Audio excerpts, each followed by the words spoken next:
Four line রাস্তা দিয়ে যাচ্ছিলাম, সামনে গোপাল মামার সাথে দেখা হলো। আমার ভাগনা জয় হিন্দ। এটা হচ্ছে পরমেশ্বর দা, আমাদের করণদিঘি থানার। ঠিক আছে, এখন আমি নাগর ব্রিজের কাছাকাছি চলে আসছি, এই সামনে নাগর ব্রিজ। তো হেঁটে হেঁটে যাচ্ছিলাম, সেই সময় দেখলাম দাদারা আসছে টোটো নিয়ে, দেখা হলো, খুব ভালো লাগলো। আমি যাচ্ছিলাম রাস্তা দিয়ে, তো এই দাদারা আমাকে দেখে দাঁড়ালো। তো দাদারা এই যে গাড়ি নিয়ে যাচ্ছিল, গাড়ি স্লো করে এখানে দাঁড়ালো। দাদাদের একটা বললাম, দাদা আপনি কোথায় যাচ্ছেন, কোথা থেকে আসলেন?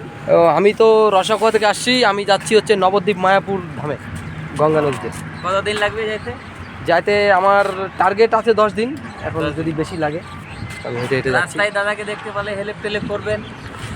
একদম একদম। আপনি যে এতদিন ধরে রাস্তা থেকে হেঁটে যাচ্ছেন, তো পাবলিকের কোনো সহযোগিতা পাচ্ছেন? হ্যাঁ হ্যাঁ, আমি রাস্তা থেকে যত জায়গায় এসেছি সব জায়গায় পাবলিক আমাকে সহযোগিতা করেছে। আপনার যেরকম যে আমাকে থামালেন এখানে, আমাকে সব জায়গায় যেখানে যাচ্ছি ওখানেই আমাকে থামাচ্ছে, কথা বলছে, কেউ খাবার দিচ্ছে, কেউ জল দিচ্ছে, কোনো অসুবিধা নেই। হালকা কিছু খাবো, খাওয়ার পরে আবার আমার রানিং শুরু করবো।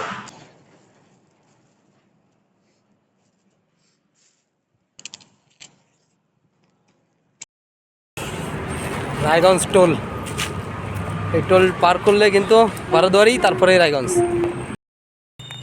আজকে বেশি দূর এগোতে পারলাম না, কারণ বাড়ির থেকে অনেক লেট করে বেরিয়েছিলাম। ওই জন্য রায়গঞ্জ শিলিগুড়ি মোড় পার করে একটু সামনে এসে এখানে একটা ভবন আছে, এটার নাম হচ্ছে হেনা লজ, আর এখানে লেখা আছে হেনা ভবন।